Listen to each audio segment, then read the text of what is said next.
Judge ordered the old veteran to remove his Medal of Honor. What happened next ended his career. Hello everyone. Before we begin today's story, I have a small favor to ask. Please hit subscribe and turn on the notification bell so you never miss our channel's new videos. It's quick, free, and the best way to support us in bringing you more dramatic stories. Your support means the world to us. Where are you watching from? Drop your city or country in the comments below. Thank you very much. Now, let's dive into today's story. The courtroom was dead silent as Judge Albright glared down from his elevated perch, the stern, cold gaze of authority aimed directly at the elderly man seated before him. His fingers tapped rhythmically on the polished wood of the bench, the echo of each tap carrying through the tense air. Martin Kelly, at 87 years old, had seen his fair share of adversities in life. But today was different. Today his decades of service, his valor, his sacrifice, symbolized by the Medal of Honor that hung proudly around his neck, were being questioned. The judge's voice broke the stillness, cutting through the air like a blade. "Is that some kind of prop?" he sneered, his tone dripping with disdain as his eyes flicked to the medal hanging on Kelly's chest. The old man said nothing. His weathered hands rested firmly on the arms of his wheelchair, his expression calm, almost serene, as if he had grown accustomed to such challenges. The judge leaned forward, his impatience palpable. "You heard me, old man," he barked. "Remove the medal, now." The murmurs from the gallery filled the room like a low hum. But Kelly remained motionless, his eyes fixed on the American flag at the back of the courtroom. The flag, faded and tired under the fluorescent lights, seemed to echo his own feelings of weariness. "Your Honor, my client," the public defender stammered, trying to interject, but the judge waved him off with a dismissive flick of his hand. "This is not a parade ground, son," Judge Albright spat. "We're here for a matter of law, not some sentimental display." He turned his eyes back to Kelly, his gaze harsh and unrelenting. "Remove it, or I'll have you escorted out." The tension in the room rose as Kelly's public defender looked helplessly from the judge to his client. But the old man still didn't speak. He simply sat there, as if he had seen it all before and knew that words wouldn't change anything now. His silence only seemed to provoke the judge further. The crowd shifted uncomfortably, some glancing nervously at one another. Kelly's defiance hung in the air, thick and heavy. Finally, the judge's patience snapped. "If you won't comply, I'll have you held in contempt of court," he threatened. Kelly's eyes narrowed slightly, but he did not flinch. The judge leaned back in his chair, smirking as he waited for Kelly to break. But he didn't. Instead, the old man raised his head, his voice barely above a whisper but firm and clear. "This medal does not come off." The judge's face twisted with fury. "You're refusing a direct order? This is a court of law, not some battlefield." He barked, a vein throbbing in his temple. "Bailiff, assist the defendant in complying with the court's order. Now." But the bailiff hesitated, glancing at Kelly. Something in the old man's demeanor made him pause. He had seen the kind of men who wore this medal, men whose mere presence commanded respect. "Sir," the bailiff finally said, his voice surprisingly gentle. "Please, let's not make this difficult." But Kelly simply shook his head. The judge, now seething with anger, ordered the bailiff to step in. But as the man moved forward, something shifted in the room. A cold silence fell over the crowd as the air seemed to thicken with the impending sense of something greater at play. Then, without warning, the doors at the back of the courtroom burst open. 3 soldiers, sharply dressed in immaculate green service uniforms, entered the room. Their presence was commanding, and immediately, all eyes turned toward them. The bailiff froze in place, his hand still hovering over Kelly's shoulder. The soldiers, with their polished shoes clicking sharply against the floor, moved with precision, their eyes never leaving Kelly.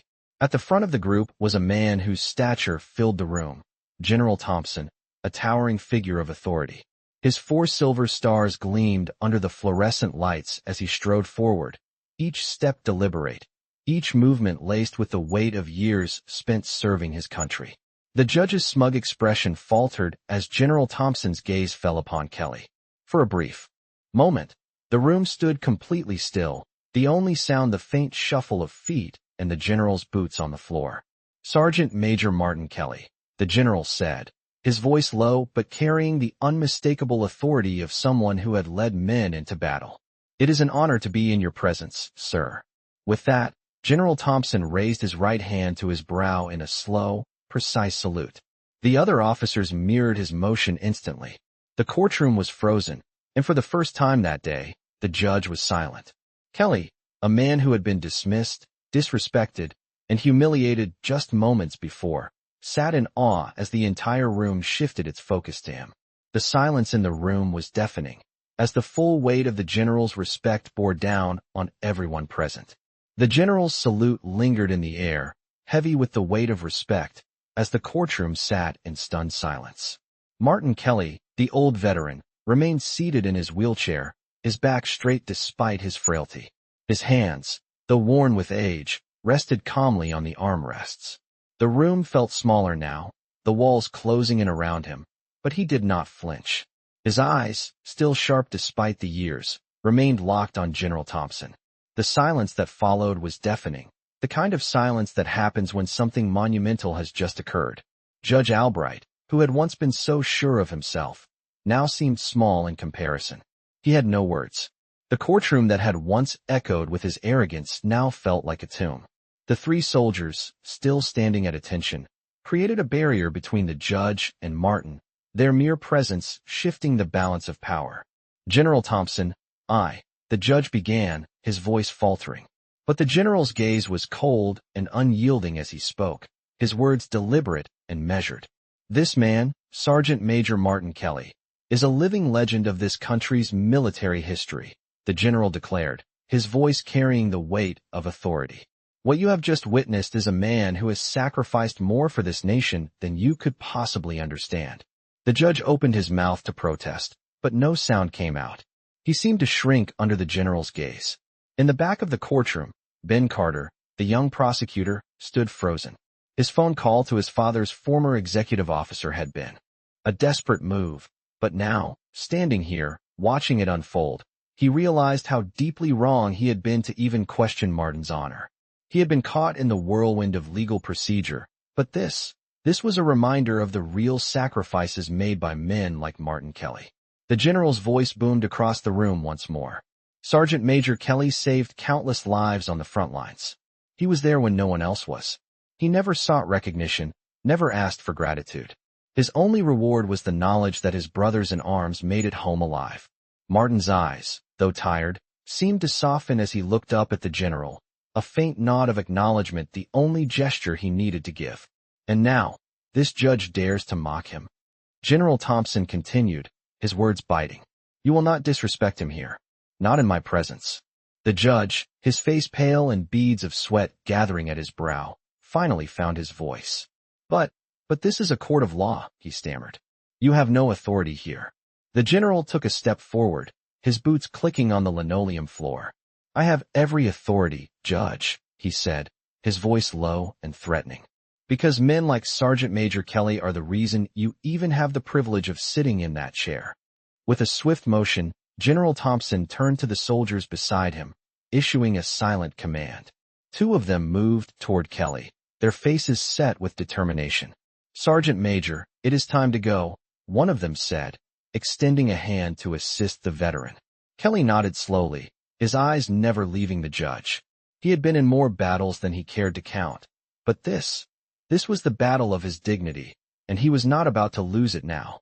As the soldiers helped him rise, the entire courtroom watched in stunned silence. There were no more questions, no more mockery, just the solemn respect that had been long overdue. General Thompson turned once more to address the room, his eyes sweeping over the gathered crowd. Let this be a lesson to all of you, he said. This is not just about a medal. This is about honor. This is about recognizing those who have given everything for this country, those who have earned it, without seeking anything in return. The general's voice softened, and, for the first time, there was a hint of warmth. Sergeant Major Kelly, it is an honor to serve alongside men like you. As the general and his soldiers escorted Kelly out of the courtroom, the once powerful judge remained silent, his authority shattered, unable to do anything but watch as the old veteran left. The doors closed behind them, and the courtroom, once filled with tension, was now left with nothing but the echoes of what had just transpired. In the hallway outside, the soldiers gathered around Kelly, offering him quiet words of respect. But Martin said nothing. He had lived through enough to know that actions spoke louder than words. The journey out of the courtroom had been more than just a physical walk. It had been a walk through his past, through the sacrifices and struggles that had made him who he was. And now, finally, after all these years, someone had recognized him. Not for the first time, not for the last, but at least it was done. He had his dignity back. And in that, there was a quiet victory. For the first time in what felt like forever, Martin Kelly felt the weight of his years lifting just a little. He had fought for his country, and today, he had fought for his own respect. As Martin Kelly left the courtroom, escorted by the soldiers, the weight of the moment hung heavily in the air. General Thompson walked beside him, his presence solid and unwavering, while the two soldiers followed closely, their eyes scanning the hallway with an air of quiet reverence. The hum of voices from the courtroom was nothing more than a distant memory now. Inside, the judge sat frozen at his bench, unable to regain his authority, while outside, the world continued. The general's steady footsteps echoed in the hallway, each step a reminder of the honor that had just been restored to Kelly. Martin, though still in his wheelchair, carried himself with a sense of pride that had been absent for far too long. He had stood tall in the face of a mockery that no one should ever have to endure, and now, finally, he was being seen. But as they moved down the corridor, Martin's thoughts weren't on the respect he had just earned.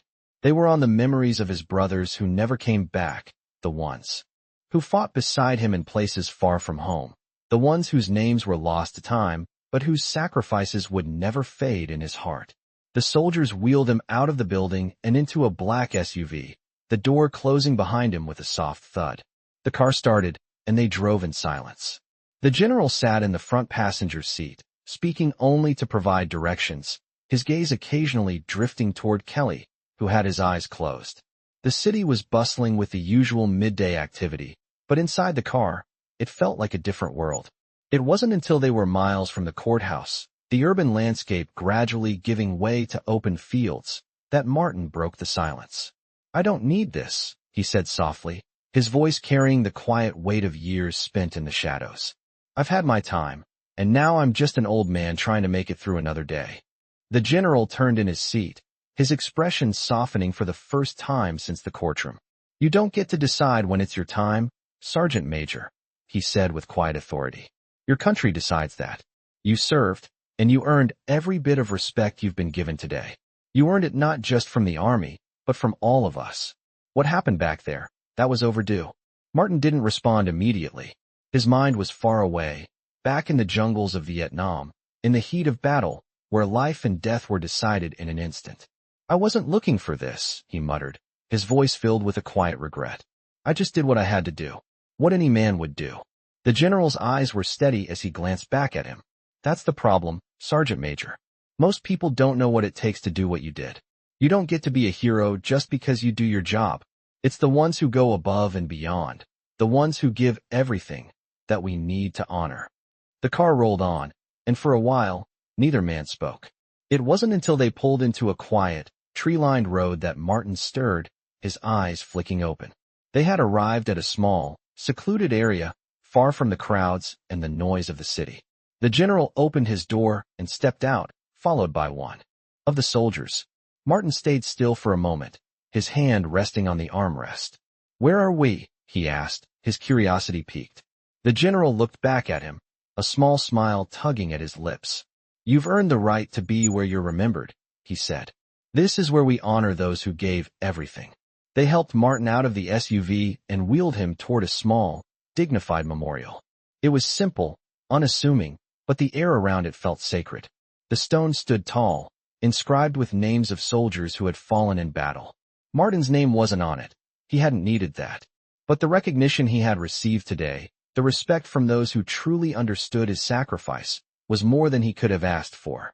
He sat in front of the memorial, the soldiers standing respectfully behind him. General Thompson placed a hand on his shoulder, offering the kind of quiet, meaningful gesture that only those who had seen the cost of war could truly understand. For the first time in years, Martin allowed himself to feel the weight of what he had done, not with bitterness or regret, but with a sense of quiet pride. He had fought not for recognition, but for the men beside him. And in the end, that was all that mattered. The general stepped back, allowing Martin a moment of peace. It was a simple gesture, but one that spoke volumes. In that moment, Martin Kelly wasn't just the old veteran who had been dismissed by a judge. He was a man who had given everything for his country, and today, his country had given him back his honor. As the wind rustled through the trees, Martin closed his eyes, remembering the faces of the men he had fought beside. And for the first time in a long while, he felt at peace. As the sun began to set, casting long shadows over the quiet memorial, Martin Kelly sat still, his eyes reflecting the memories of a lifetime. General Thompson stood beside him, his hands folded behind his back, observing the solemn silence. The soldiers who had accompanied them remained at a respectful distance, their presence a quiet testament to the significance of the moment. For Martin, this place, far removed from the chaos of battle, was the first time in years that he had felt a sense of peace. The weight of his past, the losses, the sacrifices, had all come rushing back to him. He had been a soldier for so long, his identity forged in the fires of war.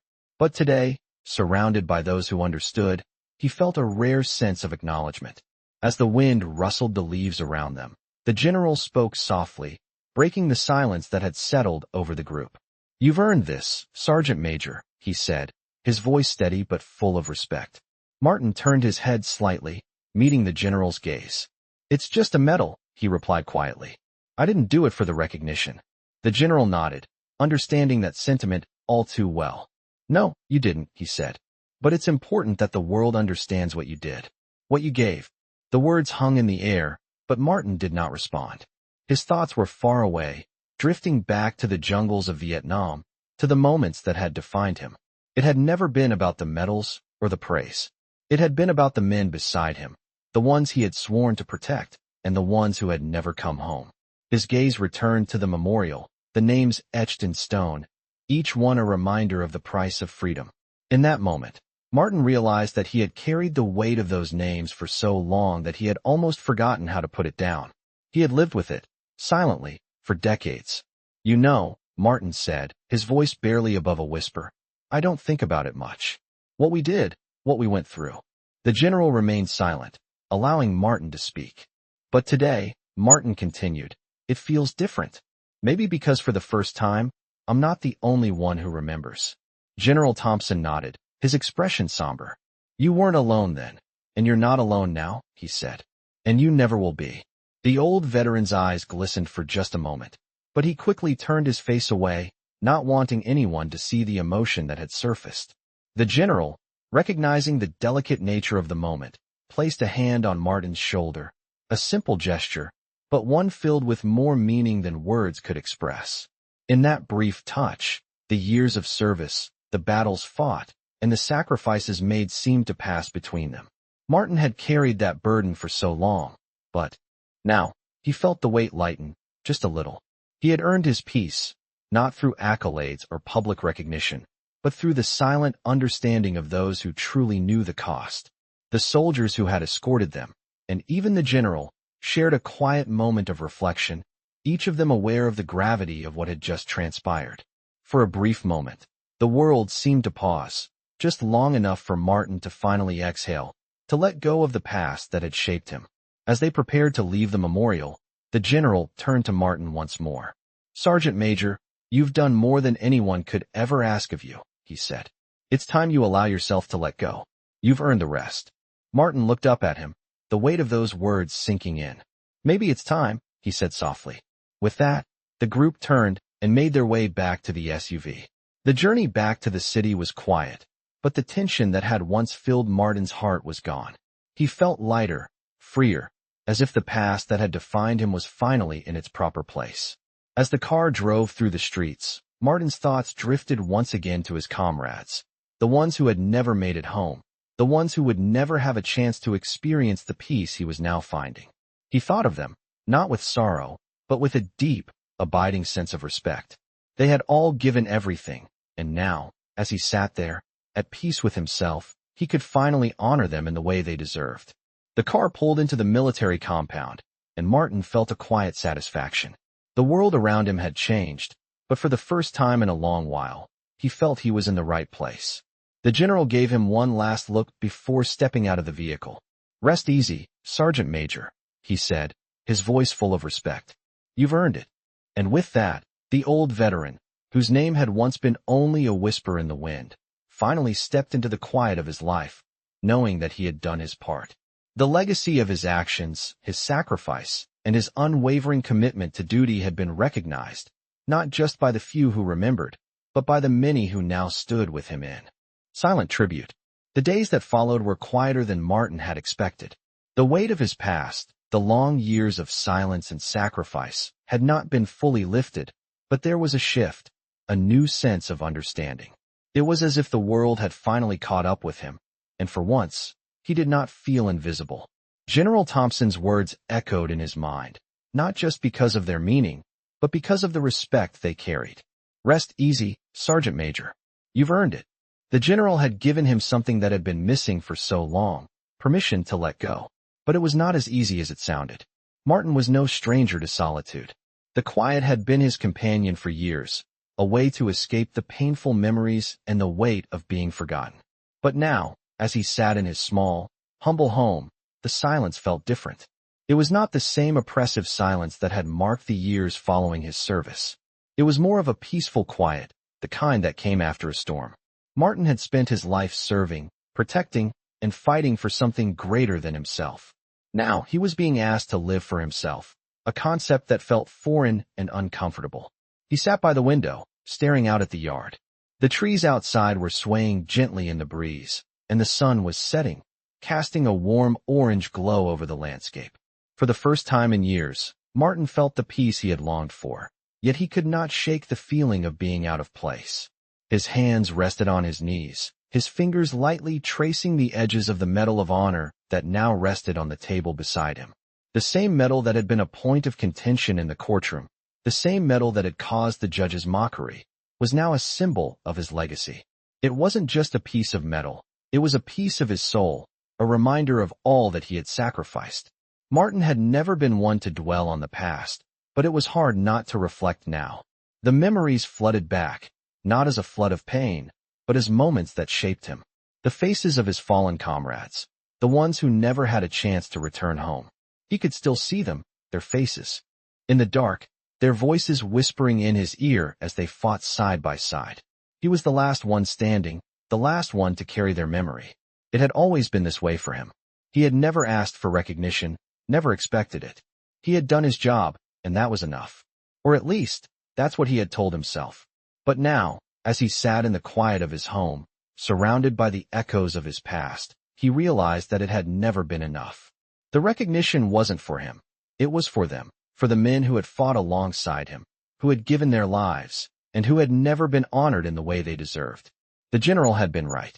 It was time to let go, to stop carrying the weight of those memories on his own. The past had shaped him, but it didn't have to define him anymore. With a deep breath, Martin stood up from his chair. He picked up the Medal of Honor, the weight of it in his hand, now feeling lighter than it ever had before. He looked out the window one last time, his gaze lingering on the fading light of the day. For the first time in years, he felt ready to move forward. The memories would always be a part of him, but they didn't have to control him. Martin walked out of the room, his steps steady, his heart lighter. He had earned his place in history, but it was time for him to live in the present. And as he stepped outside, the world seemed a little brighter, a little more welcoming. The weight of the past was still there, but it no longer felt like a burden. It was a part of who he was, but it didn't have to shape the man he would become. The future was uncertain, but for the first time, Martin was ready to embrace it. The general had given him the gift of respect, but now, he was giving himself the gift of peace. The days passed quietly, and the world outside moved on, just as it always had. But for Martin Kelly, everything had changed. The weight of the past, the years spent in silence, had lifted, and he felt a new sense of freedom, something he hadn't experienced in decades. As he sat on the porch of his small house, watching the sunset paint the sky in hues of pink and orange, he realized that he had been given a second chance, not to fight, but to live. General Thompson's words echoed in his mind. "Rest easy, Sergeant Major. You've earned it." But what did that really mean for Martin? What did rest mean after a lifetime of service, a lifetime of sacrifice? For so long, Martin had defined himself by his past, by the battles he fought and the brothers he lost. But now, as the world around him seemed to breathe a little easier, Martin found himself wondering if he could finally let go of the ghosts of those battles. It wasn't that he regretted his time in the military, far from it. It was just that, for the first time in a long while, he felt a desire to be something else. The years of fighting had given him purpose, but they had also taken a toll. Now, he wanted to live for himself, to finally experience the peace that he had earned but never knew how to enjoy. His mind drifted to his family, to the memories of the wife he had lost so many years ago and the children who had grown up without him. He had been a soldier first, a father and husband second. The balance had always been off. Now, his children were grown, living their own lives, and Martin found himself wondering if it was too late to try to reconnect with them.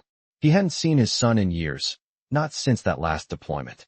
He had always promised himself that when the war was over, when the medals had been awarded and the ceremony was done, he would try to rebuild those relationships. But life, as it often did, had gotten in the way. As the sun dipped below the horizon, Martin stood up from his chair, the creak of the wood beneath him a reminder of his age. He walked inside, a sense of purpose returning to his steps. It was time to make that call, to finally reach out to his son. He found his phone, hesitated for just a moment, and then dialed the number he knew by heart. The phone rang twice before a familiar voice answered. Hello. It was his son, Adam. Martin's heart skipped a beat, and for the first time in years, he felt the weight of emotion catch in his throat. Adam, he said, his voice rough. It's me, your dad. There was a long pause on the other end of the line. Martin could almost hear the wheels turning, the uncertainty. But then, Adam spoke. Dad? Is it really you? The words felt surreal, and for a moment, Martin wasn't sure what to say. Yeah, it's me, he said quietly. I've got some time now. Thought I'd give you a call. Adam let out a breath, as if he had been holding it for years. Wow. It's been a long time. Martin nodded, even though his son couldn't see him. Yeah, it has. I'm sorry, Adam. For everything. I should have been there more. I've been thinking about that a lot lately. The silence on the other end was heavy, but it wasn't cold.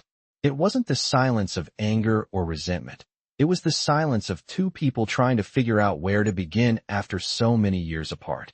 I've missed you, Dad, Adam finally said, and Martin felt a lump form in his throat. I've missed you too, son. I can't change the past, but I'm here now, and I want to make it right. They talked for a while longer, the words flowing more easily as the conversation went on. The years of absence couldn't be erased in a single phone call, but it was a start. It was more than Martin had allowed himself to hope for. When they hung up, Martin felt a sense of relief wash over him. It wasn't the same as the victories he had earned on the battlefield, but it was a victory all the same. He had taken the first step toward rebuilding the life he had left behind. The next day, General Thompson called. How are you, Sergeant Major? He asked, his tone casual but full of care. Martin smiled. I'm good, General. I'm good. Good, the General replied. You earned the right to find peace. Don't forget that. Martin chuckled softly. I won't. I've learned that, finally. The General paused, then added, We've got your back, you know. Always have. Martin's smile faded, replaced with something deeper, something that spoke to the connection forged between soldiers, a bond that could never be broken. I know, he said quietly, and that means more than I could ever say.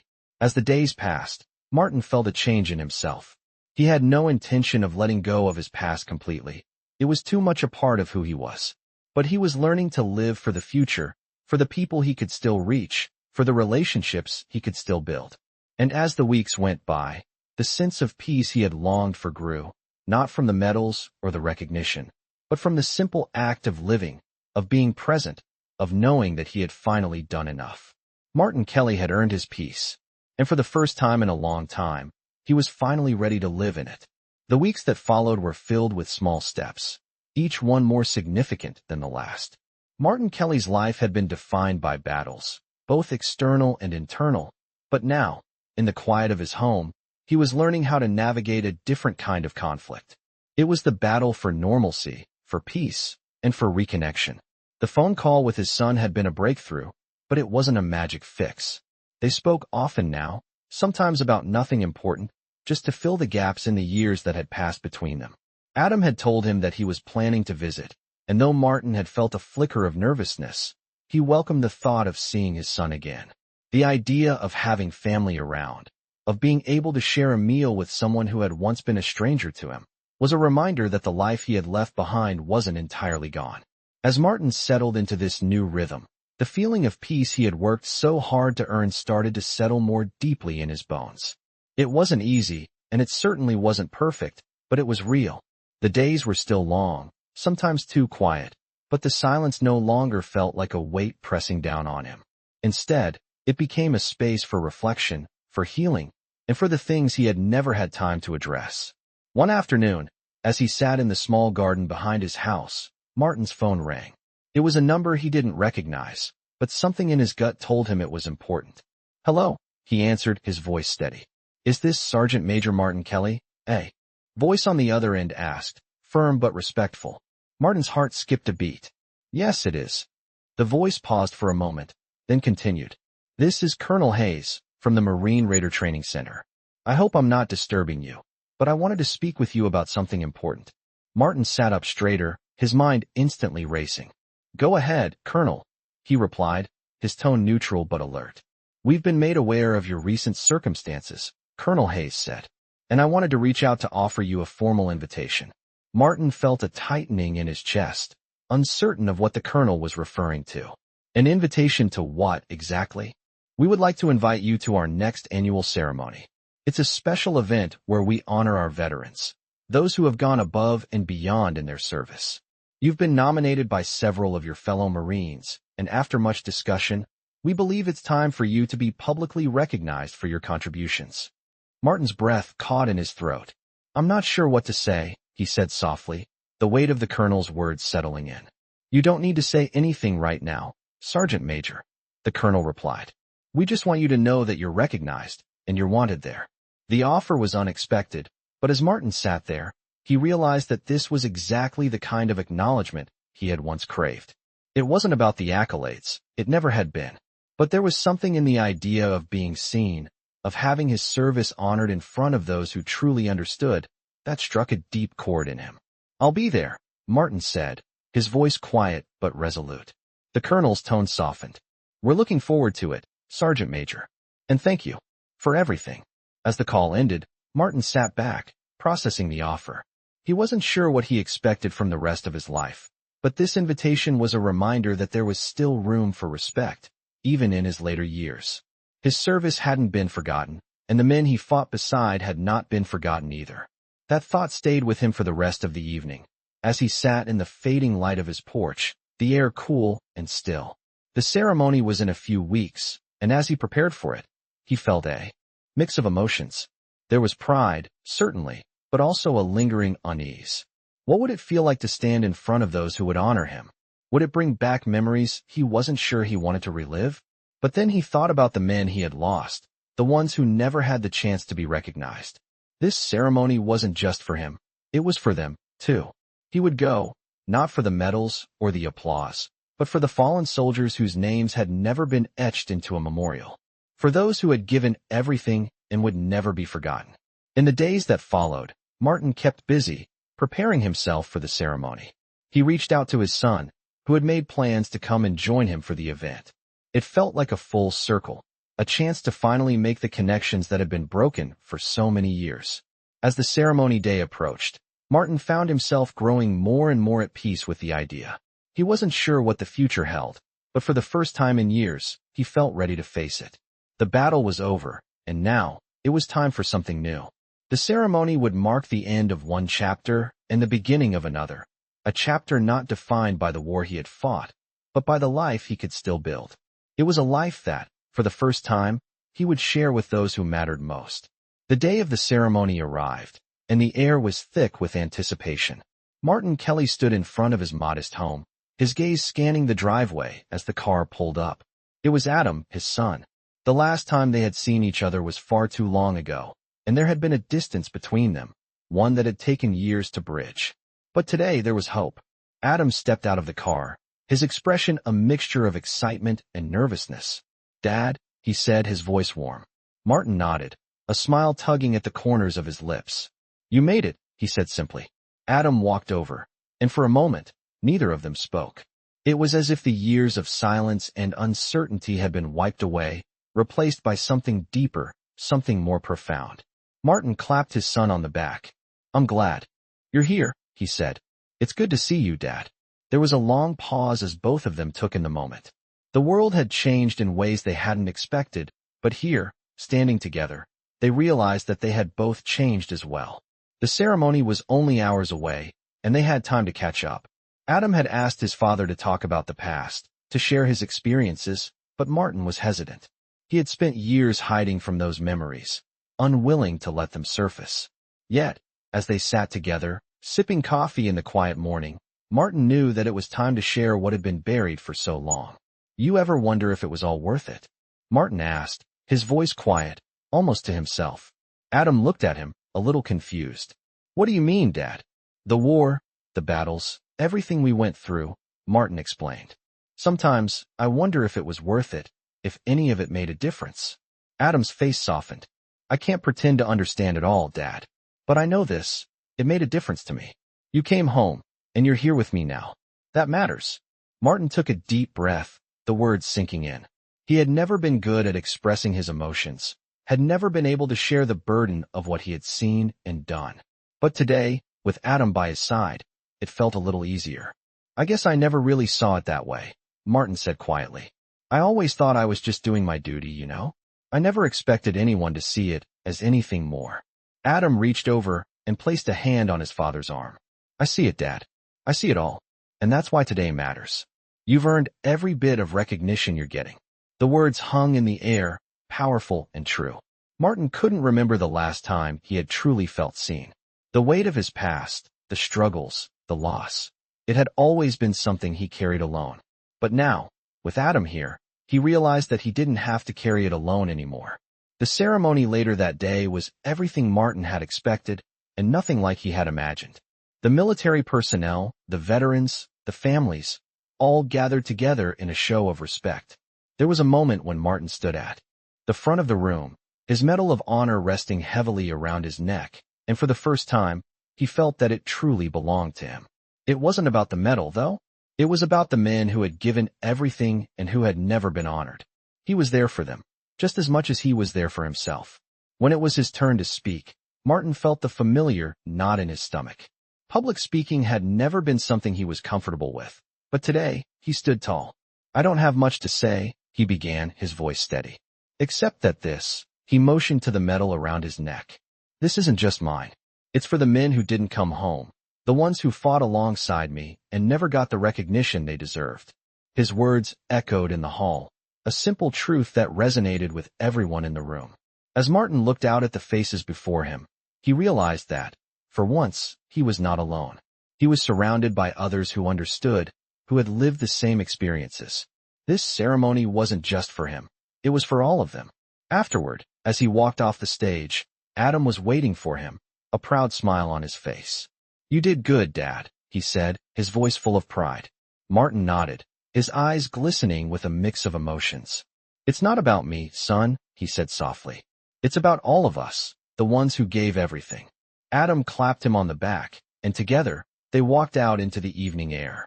The world outside had changed, but in that moment, Martin knew that he had earned his place in it. His past, his sacrifices, had been recognized, and for the first time in a long while, he felt a sense of peace that he could finally carry with him into the future. The weeks after the ceremony passed in a calm that Martin had never quite experienced before. Life had always been busy, full of obligations and the constant hum of military life. But now, as he moved through the days, there was a stillness, a sense of quiet that felt unfamiliar, yet welcome. Adam had stayed for a few more days after the ceremony, and during that time, the two of them had spent hours talking. There was so much that had been left unsaid for so long, so much that needed to be shared, and the distance between them seemed to fade with every conversation. Adam had told his father about his own life, his struggles, his career. They spoke about things that felt new but also familiar, things that tied them together in ways that Martin hadn't realized. It wasn't all easy, but for the first time in years, it felt right. Martin had been in the shadows for so long, and now, there was a chance for something different. He had his son back, in a way, and for the first time, it felt like the future was open to possibilities. One afternoon, as they sat on the porch, Adam turned to him. "Dad," he said, his voice thoughtful, "there's something I've been meaning to ask you." Martin raised an eyebrow, sensing the gravity in his son's tone. "What's that?" "Well, you've always said you didn't want to talk about the past. But now that you're starting to let it go, have you ever thought about telling your story? Not for the medal or the recognition, but for the people who need to hear it."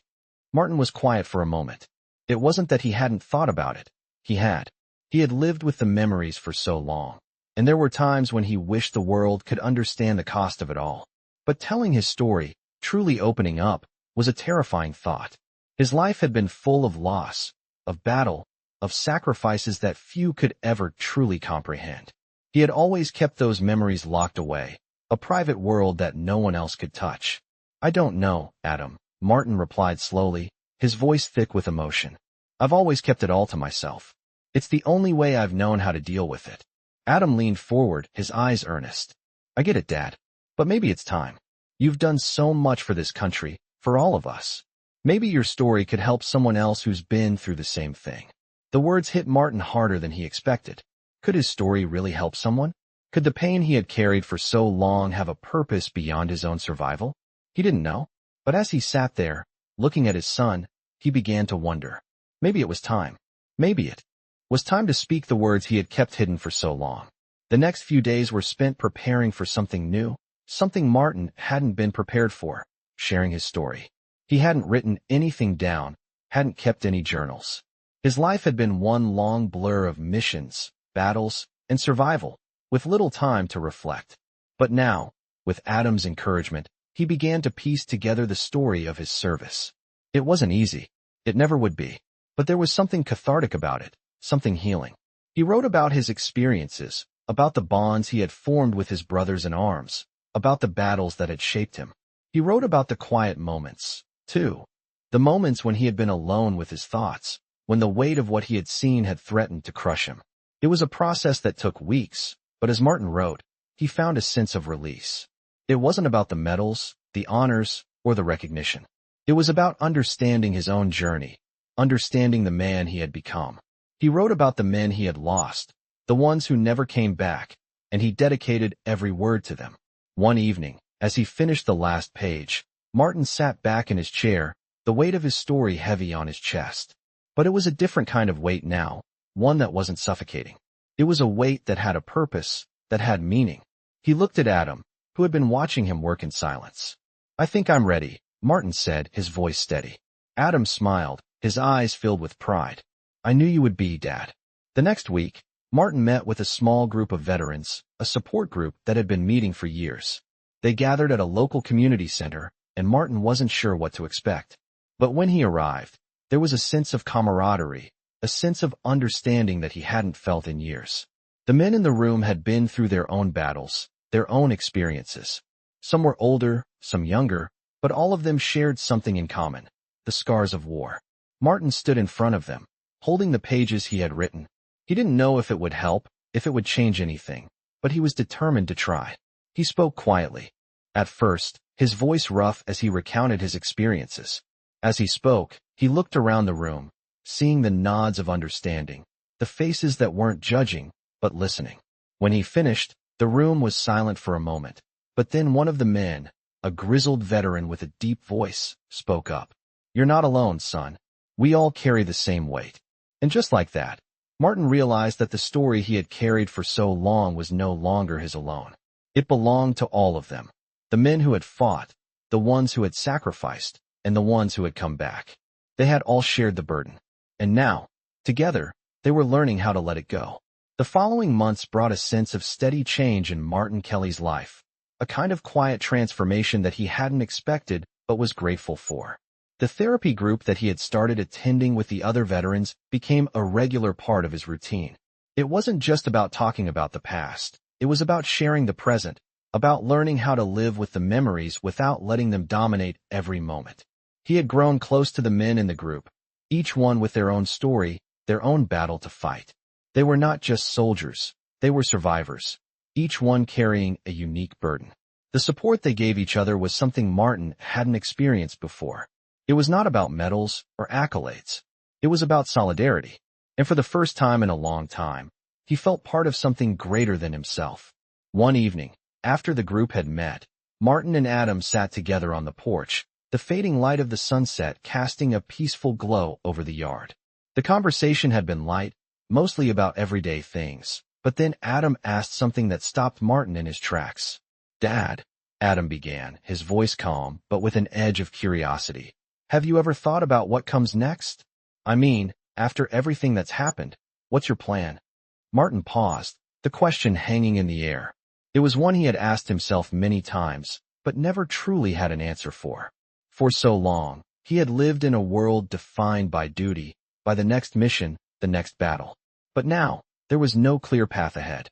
The military had been his life, but now he was navigating a civilian world that felt unfamiliar. He had his family, he had his health, and he had his peace. But was that enough? "I don't know," Martin replied honestly, his voice quiet as he stared into the distance. "I've spent so many years looking forward to the end of it all, thinking that once I got out, everything would make sense. But now that I'm here, I'm not so sure what to do next." Adam nodded, understanding the weight of his father's words. "Maybe it's not about a plan, Dad. Maybe it's just about living, about doing the things you enjoy, things you've never had time for before." Martin looked at his son, surprised by the simplicity and truth of the suggestion. It had been so long since he had thought about what he wanted for himself. "What if I've forgotten how to enjoy life?" he asked, more to himself than to Adam. "What if I've spent so much time focusing on what I had to do, that I don't know how to just live?" Adam smiled softly. "You don't have to have it all figured out, Dad. You've already done more than most people could ever dream of. Now, it's your time to just be." The simplicity of the words hit Martin harder than he expected. For so many years, he had been defined by his actions, by his duty. But now, for the first time, he was being told that it was okay to be something else, to just exist without having to prove anything. It was a thought that comforted him more than he could express. Over the next few weeks, Martin began to let go of some of the anxiety that had held him in its grip for so long. He spent more time with Adam, reconnecting with his son in ways they hadn't before. They fished by the river, played catch in the yard, and talked about the simple things in life, the things that had always mattered but had been overshadowed by the weight of war. Martin found a new sense of joy in these moments, the laughter and camaraderie reminding him of the life he had almost forgotten to live. One evening, as they sat on the porch, watching the stars appear in the night sky, Martin turned to Adam with a thoughtful look on his face. "You know," Martin began, his voice filled with a new kind of peace, "I think I'm starting to understand what you meant. It's not about the next big mission or the next thing to accomplish. It's about being here, right now." Adam smiled, his eyes reflecting the same sense of understanding. "Exactly, Dad. And you've earned this peace." Martin nodded, the weight of his past no longer a burden but a part of him that he could now live with, without it defining every moment of his life. He had earned his place in the world, not through accolades, not through battles, but through the people he loved and the life he had left to live. The journey ahead was unknown, but for the first time in years, Martin was not afraid of what came next. He had nothing to prove anymore. He had already given everything, and now, he was ready to take each day as it came, embracing the peace he had longed for. Life would go on, and he would go on with it, one day at a time. As the months went by, Martin Kelly's life seemed to settle into a quiet routine. The peace he had been searching for so long had finally found its way into his heart, and each day felt like a new beginning. Adam had visited several times since the ceremony, and their bond continued to grow. Martin had always been a man of few words, but now, he found that he could talk to his son about almost anything. They spent countless hours together, sometimes talking, sometimes just sitting in companionable silence, watching the world go by. There was something healing in these moments, a connection that had been missing for so long, and Martin knew that it was something he would never take for granted again. The group of veterans Martin had been meeting with continued to meet as well. What had started as a support group had grown into a tight-knit community. They were a diverse group, each one carrying their own burdens, but they found solace in each other's company. The shared experiences created an unspoken understanding that words couldn't fully capture. It was here, in these meetings, that Martin realized how important it was to keep those bonds alive. He had lived much of his life isolated, buried in his past, but now, surrounded by these men, he understood the strength that came from community. They weren't just veterans, they were brothers, each one of them carrying the weight of their experiences, but together, they could carry it a little bit lighter. One evening, as Martin sat in his living room, he received a call that would once again change the course of his life. It was General Thompson. "Sergeant Major," the general said, his voice as calm and steady as always. "I hope I'm not disturbing you, but I wanted to speak with you about something important." Martin's heart skipped a beat. He hadn't spoken to the general in a few weeks, and he couldn't help but feel a surge of anticipation. "Of course, General. What's going on?" "I'm reaching out because we're organizing a special event, something to honor veterans who've made significant contributions beyond the battlefield," the general explained. "I've put your name forward, and I'd like to personally invite you to be a part of it." Martin was taken aback. He had already been recognized, already received the honors and medals, but this felt different. "I'm honored, General," Martin said, his voice a little unsteady, "but I've already received enough recognition. I don't know if I need any more." The general's voice softened. "It's not about more recognition, Sergeant Major. It's about ensuring that your story, and the stories of men like you, are remembered. You've earned this, not just for what you did, but for who you are. Your service goes beyond the battlefield. It's time to share that with others who need to hear it." The words struck Martin deeply. For so long, he had kept his story to himself, hidden away in the quiet corners of his mind. He had never sought more recognition, had never wanted to be in the spotlight again. But now, the general's words made him realize that maybe, just maybe, it wasn't about him at all. It was about honoring the lives and sacrifices of others. It was about ensuring that the story of those who had given everything would never fade into obscurity. After a long pause, Martin finally spoke. "I'll be there," he said, his voice firm with a newfound resolve. The ceremony would be held in a few weeks, and as the day approached, Martin found himself feeling a mixture of nerves and anticipation. He had never been one for crowds, for public attention, but this felt different. This wasn't about him. It was about honoring those who had fought beside him, those who had never made it back home. In the days leading up to the event, Martin spent more time with Adam, reflecting on his past, his journey, and the legacy he was leaving behind. "I'm proud of you, Dad," Adam said one evening as they sat on the porch. Martin looked at his son, a sense of gratitude flooding him. "I'm proud of you too, son," he replied. "For everything you've done. You've always been there for me, even when I didn't deserve it." Adam smiled. "You don't need to say that, Dad. You've given me everything I need, even if it wasn't always perfect. You taught me what really matters." The words were simple, but they meant everything. As Martin prepared for the ceremony, he realized that this was his chance to show Adam, and others, that he had finally learned what it meant to let go of the past. He had spent so many years carrying the weight of it, but now, he was ready to move forward, ready to share his story in a way that would honor those who had been left behind. On the day of the event, Martin stood in front of the crowd, his medal of honor resting heavily around his neck, but it no longer felt like a burden. It felt like a reminder, a tribute to the men who had fought alongside him. As he spoke to the gathered crowd, he shared not just his story, but the stories of the men he had lost, the ones whose sacrifices would never be forgotten. When he finished speaking, there was silence. But it wasn't a quiet that felt uncomfortable. It was a silence filled with respect, with understanding. Martin Kelly had finally found his place, not just in the world, but in the hearts of those who truly understood. And for the first time in years, he felt at peace with the man he had become. The ceremony had come and gone, and for Martin Kelly, the sense of peace he had been searching for began to settle deep within him. The speeches, the applause, the gratitude, it all felt surreal, like a dream he had long since put out of his mind. Yet, as he walked away from the crowd that day, he realized it wasn't the recognition that mattered, but the fact that he had found a way to move forward. It was as if the weight of the years had been slowly lifting, piece by piece, with every moment of connection, every conversation that had started to heal old wounds. Adam, standing proudly beside him, made everything feel possible.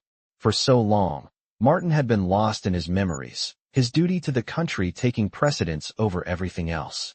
But now, He was finally able to live for himself again, to rediscover the joy in small moments. He hadn't realized how much of his life he had sacrificed until recently. The family he had once been too busy to truly be a part of, the relationships he had let slip away, these were things he would have to rebuild. But the process was slow, and it required patience.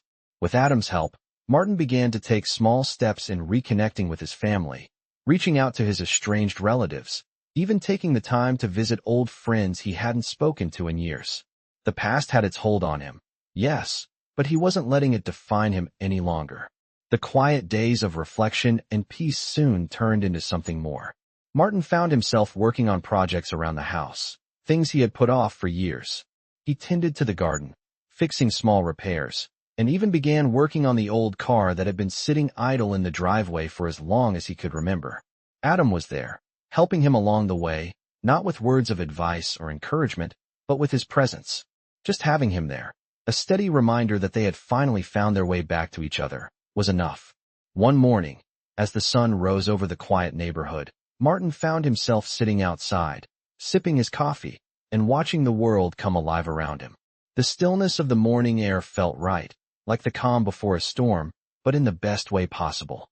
It wasn't a storm of chaos or conflict. It was the peacefulness that came from knowing he had done his part, knowing that the future was his to shape. Adam came outside, his coffee in hand, and sat beside him. They didn't speak right away, content in the silence between them.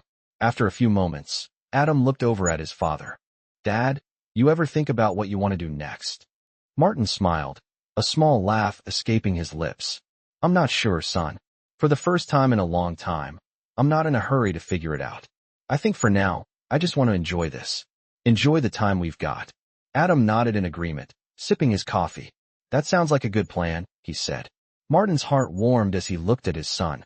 "You know," he began, his voice quiet but steady, "I've spent so many years chasing something. Chasing duty, chasing recognition, thinking that if I could just do enough, be enough, it would all make sense. But I see now that I had it all wrong. It's not about what I've done. It's about the people I've been with, the relationships I've built. It's about the life I'm living right now." Adam smiled, his eyes filled with pride. "I think you figured it out, Dad. It wasn't just about the past anymore. It was about living in the present, embracing the life he had left to live." Martin had made peace with his past, but now he was ready to make peace with the future. He had no idea what the next chapter would bring, but for the first time, he wasn't afraid to find out. The days turned into weeks, and Martin's routine continued. But it wasn't a routine of obligation or duty anymore. It was a routine of living, of breathing in each moment as it came. The small things began to matter more. The laughter shared over dinner, the quiet walks through the neighborhood, the shared memories that built a life. He had found his place in the world again. One evening, as Martin sat on the porch with Adam, the conversation turned to the future. "Dad, I've been thinking," Adam said. "Have you ever considered writing about all of this? Your story, your journey? I think people need to hear it. They need to understand what it's really like." Martin thought for a moment. "I've never really thought about it," he replied. "But maybe it's time. Not for the recognition, but to leave something behind for the next generation. For you, for your kids." Adam's eyes widened. "You're serious?" Martin smiled, a look of quiet resolve on his face. "Yeah, I think I am. It's time to share the story. For them." The thought of sharing his story, of opening up to the world in a way he never had, filled Martin with a sense of purpose. It wasn't about reliving the past or seeking more recognition. It was about making sure that the lessons, the sacrifices, and the courage of those who came before him were never forgotten. As he began to write, he found that the words came easier than he thought. It wasn't about trying to capture every detail of every battle. It was about capturing the spirit of what it meant to serve, to sacrifice, and to live for something greater than oneself. And as he wrote, he realized that, in a way, he had already won. He had found peace. He had found purpose. And now, he was ready to share it with the world. As the days passed, Martin Kelly felt an undeniable shift within himself. The life he had known, shaped by years of service, sacrifice, and silence, was beginning to feel like a distant memory. His relationship with Adam had grown stronger, and for the first time in his life, he wasn't afraid to step into the future. The pain of the past was still there, but it was no longer an anchor weighing him down. Instead, it had become a part of him, a part of his story, but not the whole story. Martin had written his journey, the battles, the brothers, the sacrifices, and as he read the words he had written, he realized that the story wasn't just his to tell. It belonged to all those who had fought beside him, to the ones who had fallen, and to those who had come home to carry their memory. In a way, his words weren't just for the world. They were for the men who never had the chance to speak. They were for the families who had waited, for the children who had never known the fathers they had lost. Martin had given everything to his country, but now, in this quiet life he had built, he was learning to give something back to himself. He had earned the right to be at peace, and as the months passed, that peace grew deeper. The house was always quiet, but the silence no longer felt oppressive. There was a calm that filled the space, a calm that allowed Martin to reflect on everything that had led him to this point. He would never forget the men he had served with, the battles they fought together, and the lives they gave for something greater than themselves. But he was learning to live in the present, to find joy in the small things, taking walks in the morning, sitting with Adam over a cup of coffee, and even picking up hobbies he had long abandoned. His days were no longer dictated by the past. They were his own, and for the first time, he truly understood what it meant to be free. One afternoon, as Martin and Adam worked together in the garage, the sun streaming in through the windows, Adam spoke up. "You ever think about writing more? About what you've been through?" Martin paused, wiping his hands on a rag. It had been a few months since he had finished the first draft of his story, and while he had felt a sense of closure, Adam's question lingered in his mind. "I've thought about it," Martin said slowly. "But I don't know if there's more to say. I've said what I needed to say." Adam nodded, understanding the hesitation. "You know, Dad, there's a lot of people who could use hearing your story.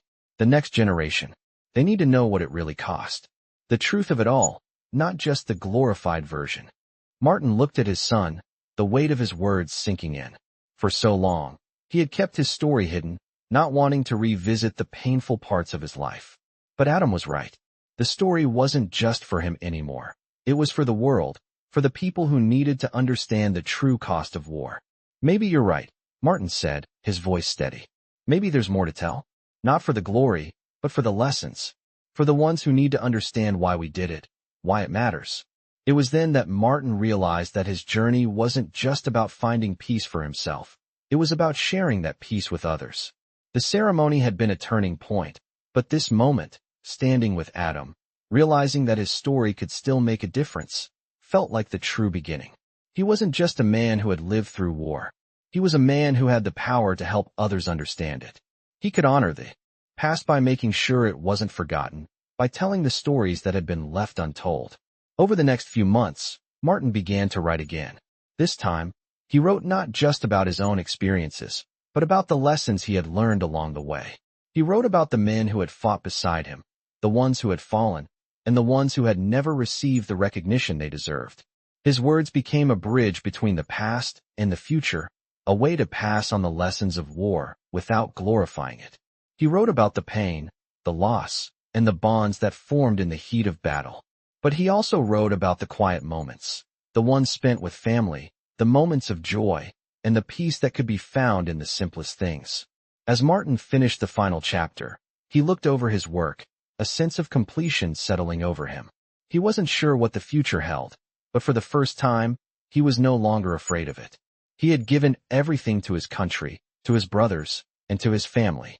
And now, he was ready to share his story. As the months went by, Martin's life continued to evolve. The pain of the past never fully disappeared, but it no longer defined him. He had found peace, not just through his service, but through the relationships he had rebuilt, through the lessons he had learned, and through the quiet moments he had spent with the people he loved. His journey had come full circle, and he had finally found the peace he had spent so many years searching for. The world had moved on, but for Martin Kelly, the past, present, and future had all come together in a way that made sense. He had earned his peace, and now, he was living it.